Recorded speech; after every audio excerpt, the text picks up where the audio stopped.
സ്നേഹമുള്ള സഹോദരന്മാരെ, സൂറത്തുൽ കഹ്ഫ് വിശദീകരിച്ചു കൊണ്ടിരിക്കുകയാണ് നമ്മൾ. 16 ആയത്ത് വരെ നമ്മൾ പറഞ്ഞു. ഇന്ന് 17-ാമത്തെ ആയത്ത് മുതൽ 20-ാമത്തെ ആയത്ത് വരെയാണ് പറയുന്നത്. കഴിഞ്ഞ ആയത്തുകളിൽ അസ്ഹാബുൽ കഹ്ഫിന്റെ ഗുഹയിലേക്ക് പുറപ്പെടുന്നതിൻ്റെ ആ സംഭവങ്ങളെ അല്ലാഹു തആല വിശദീകരിച്ചു. അല്ലാഹു അല്ലാതെ മറ്റുള്ള ബിംബങ്ങളെ ആരാധിക്കണമെന്നുള്ള നിർബന്ധം വന്നപ്പോൾ ഇനി എന്ത് ചെയ്യുമെന്ന് അവർക്കിടയിൽ ചർച്ച ചെയ്യുകയും ആ ചർച്ചയിൽ ഒരു ഗുഹയുടെ അകത്തേക്ക് പോകാമെന്ന തീരുമാനം വരികയും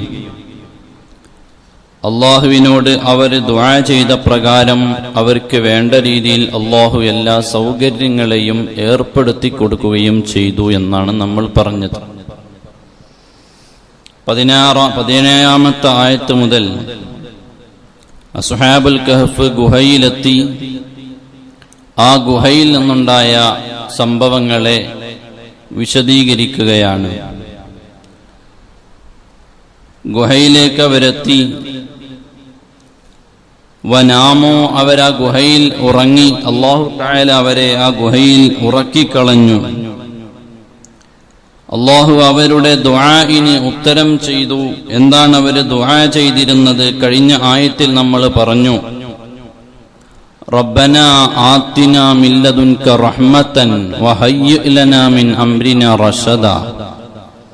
ഞങ്ങൾക്ക് നിന്റെ റഹ്മത്ത് വേണം, ഞങ്ങളെ കാര്യങ്ങളെല്ലാം സഹിലാകണം, എളുപ്പമാകണം. അതിനുള്ള വഴി എന്തൊക്കെയാണോ ആ വഴികളെല്ലാം എങ്ങനെയാകണമെന്ന് അള്ളാഹുവിന് അറിയാം. എളുപ്പമായ രീതി ഏതാണോ അത് നീ സ്വീകരിക്കണം, അത് ഞങ്ങൾക്ക് ഒരുക്കിത്തരണമെന്നാണ് അവർ അള്ളാഹുവിനോട് ദുആ ചെയ്തത്. അല്ലാതെ ഞങ്ങളെ ഇത്ര 300 ചില്ലാനം കൊല്ലം ഞങ്ങൾ ഉറക്കിക്കളയണമെന്നൊന്നും അവർ പറഞ്ഞിട്ടില്ല. ഉറങ്ങാൻ പോകുമ്പോഴും ഉറങ്ങി എഴുന്നേറ്റപ്പോൾ അടക്കം അവർ ഇത്രയും അധികം സമയം ഞങ്ങൾ ഉറങ്ങിയെന്ന് അവർ അറിഞ്ഞിട്ടുമില്ല. അതാണ് വിശുദ്ധ ഖുർആനിൽ അവർക്ക് ആ ഗുഹയുടെ അകത്തവർ ഉറങ്ങുന്ന സമയത്ത് അള്ളാഹു ചെയ്തു കൊടുത്ത സംവിധാനങ്ങൾ. നമ്മൾ കഴിഞ്ഞ ആയത്തിൽ പറഞ്ഞു അവരെ ഉറക്കിയെന്നോ ഉറങ്ങി എഴുന്നേറ്റ് വന്ന ആ സംഭവമോ ഇതൊന്നും അള്ളാഹുവിന്റെ മുമ്പിൽ വലിയൊരു സംഭവമല്ല, അജബല്ല, അങ്ങനെയെന്ന് നിങ്ങൾ വിചാരിക്കുന്നുണ്ടോ എന്ന് കഴിഞ്ഞ ആയത്തിൽ നമ്മൾ പറഞ്ഞു. എന്നാൽ ഇതിൽ ചില അജായിബുകളുണ്ട്, അള്ളാഹുവിന്റെ ദൃഷ്ടാന്തങ്ങളുണ്ട്. അതാണ് ഇനി പറയാൻ പോകുന്നത്. وَتَرَى الشَّمْسَ إِذَا طَلَعَتْ تَزَاوَرُ عَنْ كَهْفِهِمْ ذَاتَ الْيَمِينِ وَإِذَا غَرَبَتْ تَقْرِضُهُمْ ذَاتَ الشِّمَالِ. ആ ഗുഹയുടെ അകത്ത് അസ്ഹാബുൽ കഹ്ഫ് കിടന്നുറങ്ങുന്ന സമയത്ത് ആ സൂര്യൻ ഉദിക്കുന്നുണ്ട്, അസ്തമിക്കുന്നുണ്ട്. وَتَرَى الشَّمْسَ إِذَا طَلَعَتْ تَزَاوَرُ عَنْ كَهْفِهِمْ ذَاتَ الْيَمِينِ وَإِذَا غَرَبَتْ تَقْرِضُهُمْ ذَاتَ الشِّمَالِ. ആ സൂര്യൻ ഉദിച്ചു വരുന്ന സമയത്ത് ഗുഹയുടെ അകത്ത് കിടക്കുന്ന അസ്ഹാബുൽ കഹ്ഫിന് ഒരു പ്രയാസവും ഉണ്ടാകുന്നില്ല. സൂര്യൻ ഉദിച്ചു വരുമ്പോൾ സൂര്യപ്രകാശം ഗുഹയുടെ അകത്തേക്ക് കടന്നു വരുന്നില്ല. കാരണം എന്താണ്? അല്ലാഹു തആല അങ്ങനെയാണ് സംവിധാനിച്ചത്. وَتَرَى الشَّمْسَ إِذَا طَلَعَتْ تَزَاوَرُ عَنْ كَهْفِهِمْ ذَاتَ الْيَمِينِ وَإِذَا غَرَبَتْ تَقْرِضُهُمْ ذَاتَ الشِّمَالِ. സൂര്യൻ ഉദിച്ചു വരുന്ന സമയത്ത് അതാ സൂര്യൻ അസ്ഹാബുൽ കഹ്ഫിന്റെ വലത് ഭാഗത്താണ്. എന്നാലോ ആ സൂര്യൻ ഭാഗത്ത് എത്തുന്ന സമയത്ത് ഇദാ ത്വലഅത് തസാവറു അൻ കഹ്ഫിഹിം ദാത്തൽ യമീൻ, സൂര്യൻ നേരെ പോകേണ്ട വഴിയിൽ നിന്ന് തെന്നിമാറുകയാണ്. കാരണം ഈ അസ്ഹാബുൽ കഹ്ഫിന് പ്രകാശം വന്ന ബുദ്ധിമുട്ടാകരുത്. വഇദാ ഗറബത് തഖ്രിലുഹും ദാത ശിമാലി, അതുപോലെ തന്നെ അസ്തമിക്കുന്ന സമയത്തും സൂര്യൻ ചെരിഞ്ഞു വരുന്ന സമയത്ത് സൂര്യപ്രകാശം വന്ന് ഇവരെ ഉറക്കിന് പ്രയാസം വരരുത്. എന്നാലോ അസ്ഹാബുൽ കഹ്ഫിന്റെ ഉറക്കമോ വഹും ഫീ ഫജ്വത്തിൻ മിൻഹു, അവരോ ആ ഗുഹക്കകത്ത് വിശാലമായി കിടന്നുറങ്ങുകയാണ്. എന്നിട്ട് അല്ലാഹു തആല പറഞ്ഞു, ദാലിക മിൻ ആയാത്തില്ലാഹ്, ഇതാണ് അല്ലാഹുവിന്റെ ദൃഷ്ടാന്തങ്ങളിൽപ്പെട്ട ഒരു ദൃഷ്ടാന്തം. സൂര്യൻ അതിന്റെ വഴിയിലൂടെ സഞ്ചരിക്കുന്നു, എന്നാൽ അതിന്റെ ദിശ മാറ്റി സഞ്ചരിപ്പിക്കാൻ നമ്മളെ കൊണ്ടാകൂല. അതാണ് അല്ലാഹുവിന്റെ ഖുദ്റത്തിനെ അറിയിക്കുകയാണ്. ദാലിക മിൻ ആയാത്തില്ലാഹ് എന്ന് പറഞ്ഞാൽ ദലായിലു ഖുദ്റതിഹി, അല്ലാഹുവിന്റെ ഖുദ്റത്തിനെ അറിയിക്കാൻ വേണ്ടിയാണത്. എല്ലാ വിഷയങ്ങളിലും അല്ലാഹു കഴിവുള്ളവനാണ്. എല്ലാ വിഷയങ്ങളിലും അല്ലാഹുവിന് കഴിവുണ്ട്. അതുകൊണ്ടല്ലേ ഖിയാമത്ത് നാളിന്റെ അടയാളമായി പറഞ്ഞത് സൂര്യൻ പടിഞ്ഞാറ് വശത്ത് നിന്ന് ഉദിക്കുന്ന ഒരു ദിവസം വരാനുണ്ട് എന്ന്. സൂര്യന്റെ ദിശ മാറ്റി സഞ്ചരിപ്പിക്കാൻ അല്ലാഹുവിനല്ലാതെ ഒരാൾക്കും കഴിയൂല. ശാസ്ത്രത്തിന് സൂര്യന്റെ പിന്നിലോടിയിട്ട് അതിന്റെ സഞ്ചാരത്തെ കുറിച്ച് പഠിക്കുകയല്ലാതെ അതിന്റെ സഞ്ചാരത്തിന്റെ റൂട്ടിനെ മാറ്റിവിടാൻ ശാസ്ത്രത്തിന് കഴിയൂല. അതിന് അല്ലാഹുവിന് മാത്രമേ കഴിയൂ. അതുകൊണ്ട് ഇത് അല്ലാഹുവിന്റെ ദാലിക മിൻ ആയാത്തില്ലാഹ്, ഇത് അല്ലാഹുവിന്റെ ദൃഷ്ടാന്താണ്. അല്ലാഹുവിനെ മാത്രമേ ഇതെല്ലാം കഴിയൂ. അല്ലാഹുവിന്റെ കഴിവിന് പരിമിതികൾ ഇല്ല. നമ്മുടെ കഴിവിന് പരിമിതികളുണ്ട്. നമ്മുടെ ഓരോരുത്തരുടെ കഴിവിനും പരിമിതിയുണ്ട്. ഈ കിതാബ് ഇങ്ങനെ പൊക്കിപ്പിടിക്കാൻ എന്നെ കൊണ്ട് ഒറ്റക്ക് സാധിക്കും. പക്ഷേ മറ്റുള്ള ജീവികൾക്ക് സാധിച്ചു കൊള്ളണമെന്നില്ല. നമ്മളെ മനുഷ്യന് ഒരുപാട് കഴിവുകളുണ്ട്. പക്ഷെ കാക്ക പറക്കും പോലെ മനുഷ്യന് പറക്കാൻ കഴിയുന്നില്ല, പരിമിതിയുണ്ട്. മത്സ്യം വെള്ളത്തിനടിയിലൂടെ നീന്തി എത്ര വർഷം വേണമെങ്കിലും പോകുന്നുണ്ട്. പക്ഷേ മനുഷ്യന് പരിമിതിയുണ്ട്. ഇങ്ങനെ ഒരു ജീവിക്ക് അല്ലാഹു തആല നൽകിയ കഴിവ് മറ്റൊരു ജീവിക്കില്ല.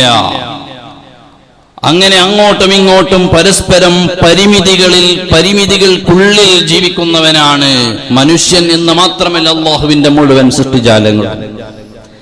എന്നാൽ അല്ലാഹുവിന്റെ കഴിവ് അങ്ങനെയല്ല.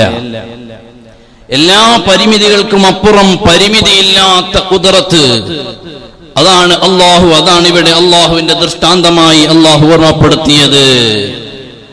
അതാണ് പറഞ്ഞത് അൽ കഹ്ഫ് സുഹാബുൽ കഹ്ഫിന് സൂര്യനെ കൊണ്ടൊരു ബുദ്ധിമുട്ടും വന്നില്ല. എന്നിട്ട് അല്ലാഹു തആല പറയുകയാണ്, മൻ യഹ്ദില്ലാഹു ഫഹുവൽ മുഹ്തദി വമൻ യുദ്ലിൽ ഫലൻ തജിദ ലഹു വലിയ്യം മുർശിദാ. അല്ലാഹു തആല ഒരാളെ നല്ല വഴിയിലേക്ക് നയിക്കാൻ ഉദ്ദേശിച്ചാൽ, ഒരാളെ രക്ഷപ്പെടുത്താൻ അല്ലാഹു ഉദ്ദേശിച്ചു കഴിഞ്ഞാൽ അവനെ അല്ലാഹു തആല രക്ഷപ്പെടുത്തുന്നതാണ്.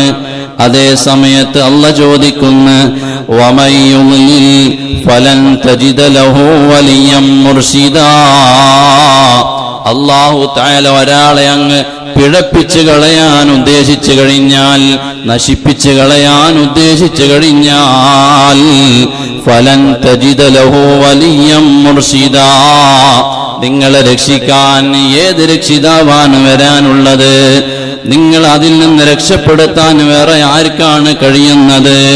ഈ അസ്ഹാബുൽ കഹ്ഫിന്റെ രാജാവ് ഇവരെ കൊന്നുകളയണമെന്ന് പ്രഖ്യാപിച്ചപ്പോൾ, രാജ്യത്തെ നാട്ടിലെ അധികാരമുള്ള രാജാവാണ്, പക്ഷേ ഇവരെ തകർത്ത് കളയാൻ കഴിഞ്ഞില്ല. അല്ലാഹു തആലയുടെ ഖുദ്റത്താണ്. മയ്യഹദില്ലാഹു ഫഹുവൽ മുഹ്തദി, അല്ലാഹുവാണ് അവർക്ക് സന്മാർഗം നൽകാൻ ഉദ്ദേശിച്ചത്. അപ്പോൾ അവർക്ക് അല്ലാഹു സന്മാർഗം നൽകി. അവരെ വഴികേടിലാക്കാനോ അവരെ പ്രയാസപ്പെടുത്താനോ ആരുദ്ദേശിച്ചു കഴിഞ്ഞാലും, അല്ലാഹു രക്ഷിക്കാൻ ഉദ്ദേശിച്ചു കഴിഞ്ഞാൽ പിന്നെ ഒരാൾക്കും അവരെ തകർക്കാനാകൂല. എന്നിട്ട് അടുത്ത ആയത്തിൽ അല്ലാഹു പറയുന്നു, വതഹ്സബുഹും ഐഖാലൻ വതഹ്സബുഹും ഐഖാലൻ, നിങ്ങൾ അവരിലേക്ക് നോക്കിക്കഴിഞ്ഞാൽ നിങ്ങൾ വിചാരിക്കുന്നത് എന്താണ്?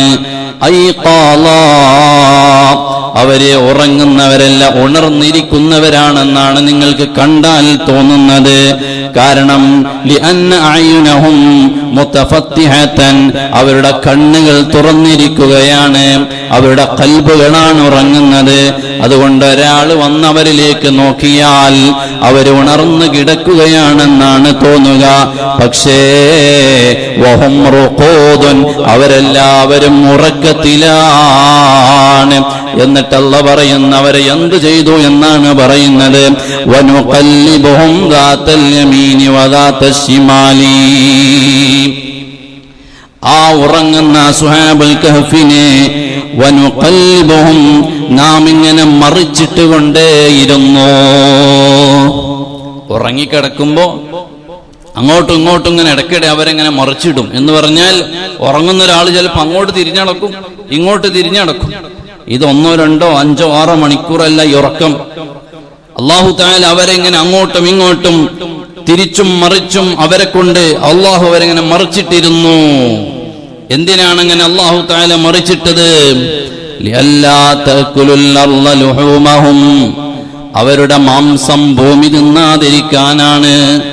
മാംസം ഭൂമി തിന്നാതിരിക്കാൻ എന്ന് പറഞ്ഞാൽ ചിതലരിക്കാതിരിക്കാനാണ്, അവരുടെ ശരീരത്തിന് പരിക്ക് പറ്റാതിരിക്കാനാണ്.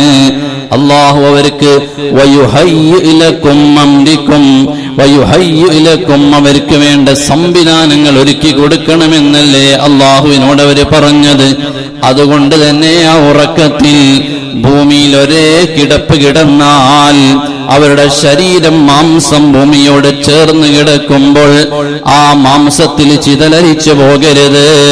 അതുകൊണ്ട് വനുഖല്ലിബുഹും ദാതൽ യമീനി, ചിലപ്പോൾ അവരെ വലതുഭാഗത്തേക്ക് തിരിച്ചു കിടത്തും. വദാതൽ ശിമാൽ, മറ്റു ചിലപ്പോൾ അവരെ ഇടതുഭാഗത്തേക്ക് തിരിച്ചും മറിച്ചും കിടത്തിയിരുന്നു. എന്നാൽ അവരെ കൂടെ ഒരു നായയുണ്ടായിരുന്നില്ലേ? ആ നായ എന്താ ചെയ്തത്? വഖൽബുഹും ബാസിതുൻ ദിറാഇഹി ബിൽ വസീദ്, അവരുടെ നായ അവരുടെ ഗുഹയുടെ മുമ്പിൽ ഇങ്ങനെ കിടക്കുന്നുണ്ട്. ബാസിതുൻ ദിറാഇഹി, ആ നായയുടെ 2 കൈകളെയും ഇങ്ങനെ നീട്ടിവെച്ച് ഒരു പാറാവുകാരനെ പോലെ അവരുടെ ഗുഹയുടെ മുമ്പിൽ കിടന്ന് ആ നായയും അവരുറങ്ങുന്നത് പോലെ കണ്ടാൽ കണ്ണ് തുറന്നിട്ടുണ്ട്, കൽബുറങ്ങുകയാണ്.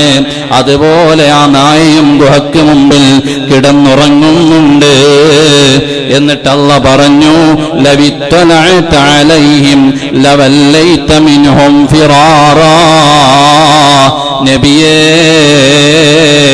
ആ സുഹാബുൽ കഹ്ഫ് ഉറങ്ങുന്ന സ്ഥലത്തേക്ക് അങ്ങ് പോയിട്ടൊന്ന് നോക്കിയിരുന്നു എങ്കിൽ, നിങ്ങൾ അവര് കിടക്കുന്ന കിടപ്പ് കണ്ടിരുന്നു എങ്കിൽ, ഫിറാറാ, നിങ്ങൾ പേടിച്ചു ഭയന്നിട്ട് തിരിഞ്ഞ് ഓടിക്കളഞ്ഞേനെ. വലമുലിഅത മിൻഹും റുഅബാ, നിങ്ങൾ ഭീതി പൂണ്ടവരായി, പേടിച്ച് അതിശയപ്പെട്ടവരായി.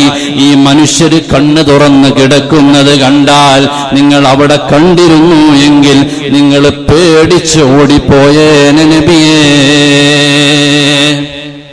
ഇതെല്ലാം അല്ലാഹു തആല സംവിധാനിച്ചു കൊടുത്തത് ആ നല്ല സ്വാലിഹീങ്ങളുടെ ദുആഇന്റെ ഫലമായാണ്.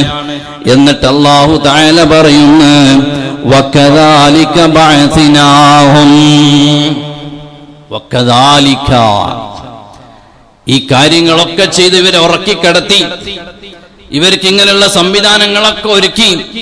ആ ഗുഹക്കകത്തേക്ക് സൂര്യപ്രകാശം വന്നില്ല എന്ന് മാത്രമല്ല, അതിനുള്ളിലെ വിശാലതയിൽ അവർ തണുത്ത കാറ്റുകൊണ്ട് ഉറങ്ങി എന്നാണ്. ഇങ്ങനെയൊക്കെ സംവിധാനിച്ച അല്ലാഹു വകദാലിക കമാ ഫഅൽനാ ബിഹിം, ഈ കാര്യങ്ങളൊക്കെ അവരെ കൊണ്ട് ചെയ്തതുപോലെ ബഅസ്നാഹും, അവരെ നമ്മൾ എഴുന്നേൽപ്പിച്ചു, ഉണർത്തിക്കളഞ്ഞു. എന്തിനാണ് ഉണർത്തിയത്? ലിയതസാഅലൂ ബൈനഹും, അവര് പരസ്പരം അങ്ങോട്ടും ഇങ്ങോട്ടും ചോദിക്കുന്നുണ്ട്, നമ്മൾ എത്ര കാലമാണ് ഉറങ്ങിപ്പോയത്, എത്ര ദിവസമാണ് ഉറങ്ങിപ്പോയത്. അല്ലാഹു തന്നെ അവരുടെ സംഭാഷണം ഖുർആനിൽ അങ്ങ് പറഞ്ഞു. ഖാല ഖായിലും മിൻഹും കം ലബിസ്തും, ആ അസ്ഹാബുൽ കഹ്ഫിന്റെ കൂട്ടത്തിൽ നിന്ന് ചില ആളുകൾ പറഞ്ഞു, കം ലബിസ്തും, നമ്മൾ എത്ര കാലമാണ് ഉറങ്ങിയത്. അവര് പറഞ്ഞു, ഖാലൂ ലബിസ്നാ യൗമൻ, നമ്മൾ ഒരു ദിവസം മാത്രമേ ഉറങ്ങിയിട്ടുള്ളൂ. ഔ ബഅദ യൗം, അല്ല ഒരു ദിവസവും ഉറങ്ങിയിട്ടില്ല, അതിന്റെ പകുതിയേ ഉറങ്ങിയിട്ടുള്ളൂ. ഒരു ദിവസത്തിന്റെ അല്പം ഭാഗമേ നമ്മൾ ഉറങ്ങിയിട്ടുള്ളൂ. എന്തേ അങ്ങനെ പറയാനുള്ള കാരണം? ലിഅന്നഹും ദഖലുൽ കഹ്ഫ ഇൻദ തുലൂഇ ശംസി, അവരാ ഗുഹയിലേക്ക് പോകുമ്പോൾ സൂര്യൻ ഉദിച്ചു വരുന്ന സമയമായിരുന്നു. വബുഇസു ഇൻദ ഗുറൂബിഹാ, അവർ എഴുന്നേൽക്കുന്ന സമയത്ത് സൂര്യൻ അസ്തമിക്കുന്ന സമയവുമായിരുന്നു. ഫളന്നു അന്നഹു ഗുറൂബു യൗമദ് ദുഖൂൽ, അപ്പോൾ അവർ വിചാരിച്ചു നമ്മൾ ആ കയറി വന്ന ആ ദിവസം തന്നെ സൂര്യൻ അസ്തമിക്കുന്ന സമയത്താണ് ഉണർന്നത് എന്ന്. യഥാർത്ഥത്തിൽ അങ്ങനെയല്ല, അവർ വർഷങ്ങളോളം ഉറങ്ങി. അപ്പോൾ അവരിൽ നിന്ന് തന്നെ ചർച്ചയായി, നമ്മൾ എത്ര കാലം ഉറങ്ങിയെന്ന് അവരെ ചർച്ച വന്നപ്പോൾ അവരിൽ ചിലര് പറഞ്ഞു ഒരു ദിവസമാണ്, മറ്റു ചിലര് പറഞ്ഞു ഒരു ദിവസമല്ല, അതിന്റെ പകുതി മാത്രമേ ഉറങ്ങിയിട്ടുള്ളൂ. അപ്പോഴോ ഖാലൂ റബ്ബുക്കും, എന്നാൽ ചില ആളുകൾ പറഞ്ഞു, ഖാലൂ റബ്ബുക്കും അഅലമു ബിമാ ലബിസ്തും, അല്ലാഹുവിനറിയാം നമ്മൾ എത്രയാണ് ഉറങ്ങിയതെന്ന്, വെറുതെ ആ വിഷയത്തിൽ നമ്മൾ ചർച്ച ചെയ്യണ്ട. എന്നിട്ടോ ഫബഅസൂ അഹദകും ബിവരിഖികും, വെറുതെ ഇനി ഉറങ്ങിയ സമയം ചർച്ച ചെയ്തിട്ട് സമയം കളയണ്ട, ഏതായാലും എണീറ്റു, ഇനി ബാക്കി വല്ല പരിപാടിയും നോക്കണം. അപ്പൊ അതുകൊണ്ട് ഇനി അവര് പിന്നെ അവർ തന്നെ ചർച്ചയാണ്. ഫബഅസൂ അഹദകും ബിവരിഖികും, നമ്മളെ കൂട്ടത്തിൽ നിന്ന് ഒരാളെ പറഞ്ഞു വിടണം. എന്തിനാണ്? അവരെ കയ്യിൽ വെള്ളി നാണയമുണ്ട്. എന്നത്തെ വെള്ളി നാണയാണ്? 309 കൊല്ലം മുമ്പത്തെ വെള്ളി നാണയാണ്. ആ വെള്ളി നാണയങ്ങൾ എവിടെ നിന്ന് കിട്ടിയതാണ്? അവര് നാട്ടിൽ നിന്ന് പുറപ്പെടുമ്പോൾ അവരെ ബാപ്പമാരുടെ സമ്പത്തിൽ നിന്ന് അവർ വീട്ടിൽ പോയി എടുത്തുകൊണ്ടുവന്ന നാണയങ്ങൾ. അത് ഗുഹയിലെത്തി ആ ഉറക്കം സംഭവിക്കുന്നത് വരെ അവർ ഭക്ഷണം വാങ്ങാൻ ഉപയോഗിച്ചിരുന്നു.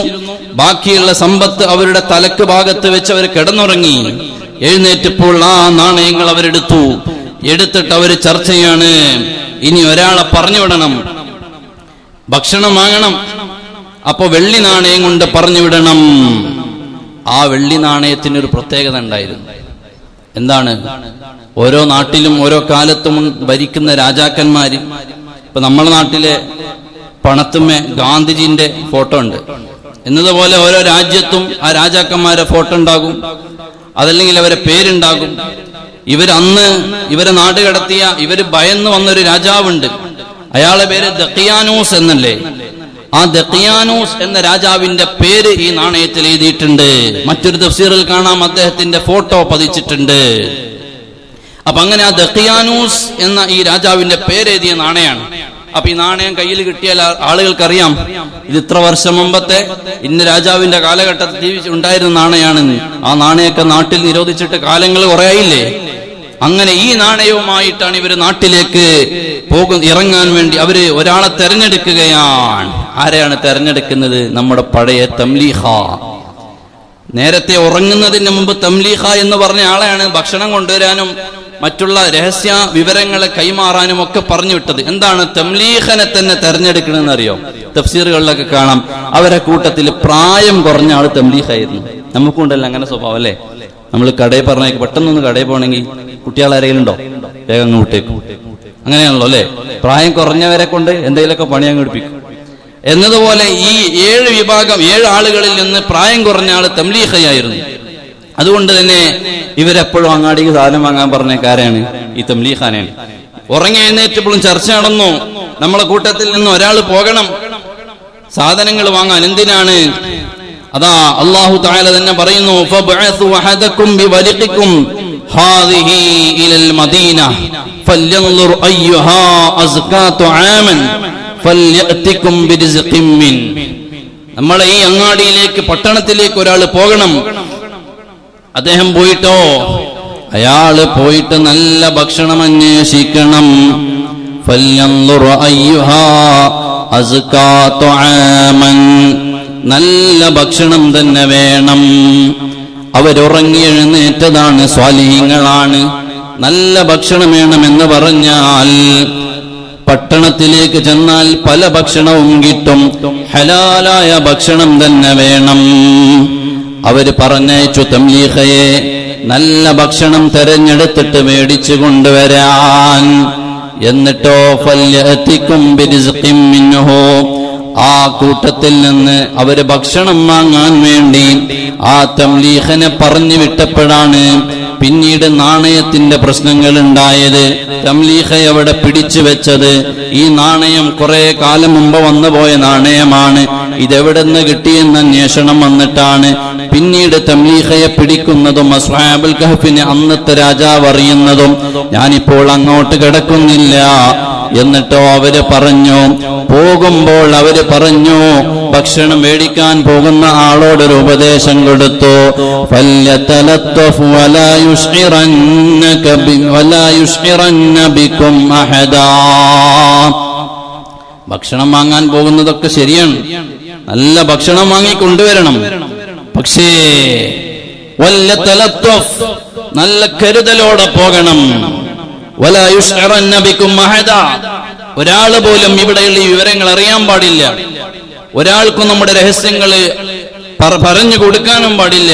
നല്ല കരുതലോടെ കൂടി മാത്രമേ പോകാവൂ എന്ന് അവര് തമ്മിൽ ചർച്ച ചെയ്ത് അവര് തമ്മിൽ അങ്ങോട്ടും ഇങ്ങോട്ടും തീരുമാനമായി. അവര് ആ തംലീഖയെ പറഞ്ഞു വിടുകയാണ്. എന്നിട്ടോ തംലീഖ പോകുമ്പോൾ ഈ ഉപദേശങ്ങൾ എന്താണ് അവര് പറയുന്നത് ഒന്നുകൂടെ പറയുന്നു. അങ്ങനെ അവര് നമ്മുടെ ഈ രഹസ്യം അറിഞ്ഞാൽ, ഇന്നഹും യളഹറു അലൈക്കും, ആ നാട്ടിലെ രാജാവ് നമ്മെ കുറിച്ചറിഞ്ഞാൽ, ഇവരുടെ ധാരണയിൽ ഇപ്പോഴും ദഖിയാനൂസാണ് രാജാവ് എന്നാണ്. നാട്ടിലെത്തി രാജാവ് നമ്മെ കുറിച്ചറിഞ്ഞു കഴിഞ്ഞാൽ എറിജുമോക്കും, നമ്മെ എറിഞ്ഞു കൊല്ലും, നമ്മളെ കൊന്നുകളയും. അവൻ നമ്മുടെ പേരിൽ വധശിക്ഷ നടപ്പിലാക്കും, എറിഞ്ഞങ്ങ് കൊന്നേക്കും. അതല്ലെങ്കിലോ ഔ യുഈദുകും ഫീ മില്ലത്തിഹിം, അവരുടെ മതത്തിലേക്ക് നമ്മെ ചേർത്ത് കളയും. രണ്ടാലൊന്ന് സംഭവിക്കാനുണ്ട്. അപ്പോഴും അവരറിഞ്ഞാലുള്ള ഭയമെന്താണ്? ഞങ്ങളെ റബ്ബിൽ നിന്നുള്ള വിശ്വാസത്തിൽ നിന്ന് മാറ്റിക്കളയുമോ എന്നാണ്. ഒന്നിരിക്കൽ അവൻ നമ്മെ എറിഞ്ഞുകൊല്ലും. ഔ യുഈദുകും ഫീ മില്ലത്തിഹിം, അതല്ലെങ്കിൽ അവരുടെ ആരാധനാ വിഷയങ്ങളിലേക്ക് നമ്മെ തിരിച്ചു കൊണ്ടുവരും. വലൻ തുഫ്ലിഹൂ ഇദൻ അബദാ, ആ അവരുടെ മില്ലത്തിലേക്ക്, അവരുടെ വിശ്വാസങ്ങളിലേക്ക് നമ്മെ അങ്ങോട്ട് മടക്കിക്കൊണ്ടുപോയാൽ നമ്മൾ വിജയികളല്ല, എന്നും നമ്മൾ പരാജയപ്പെട്ടവരാണ്. അതുകൊണ്ട് തന്നെ നമ്മൾ അങ്ങാടിയിലേക്ക് പോകുമ്പോൾ, സാധനങ്ങൾ വാങ്ങാൻ പോകുമ്പോൾ, അവര് വെച്ച സ്വാലിഹീങ്ങളായ ഔലിയാക്കൾ വെച്ച ഡിമാൻഡ് എന്താണ്? നല്ല ഹലാലായ ഭക്ഷണം വേണം, പിടിച്ചു പറിച്ച ഭക്ഷണമാകരുത്, നല്ല ഹലാല് തന്നെ വേണമെന്നാണ്. പിന്നത്തെ ഡിമാൻഡ് എന്താണ്? നമ്മുടെ രഹസ്യങ്ങൾ ആർക്കും നിങ്ങൾ കൈമാറി പോകരുത്. അങ്ങനെ കൈമാറിയാലുള്ളവരെ ഭയം എന്താണ്? ആ നാട്ടുകാരും രാജാവും നമ്മെ പിടിച്ചു കൊണ്ടുപോയി കുഫരിയത്തിലേക്ക് കൊണ്ടുപോകുമോ? നമ്മുടെ ഈമാൻ നഷ്ടപ്പെട്ടു പോകുമോ? ഇതാണ് അസ്ഹാബുൽ കഹ്ഫിന്റെ ഈമാൻ. അങ്ങനെ അത്രയും ഈമാനുള്ളവരായതുകൊണ്ടാണ് അല്ലാഹു തആല ഉടനെ അവരെ ദുആ സ്വീകരിച്ച് ഇത്രയും അവർക്ക് വേണ്ട ഒരുക്കങ്ങൾ ചെയ്തു കൊടുത്തു. അല്ലാഹു തആല അസ്ഹാബുൽ കഹ്ഫിന്റെ ബറക്കത്ത് കൊണ്ട് നമ്മുടെ ഈമാൻ ശക്തിപ്പെടുത്തി തരട്ടെ.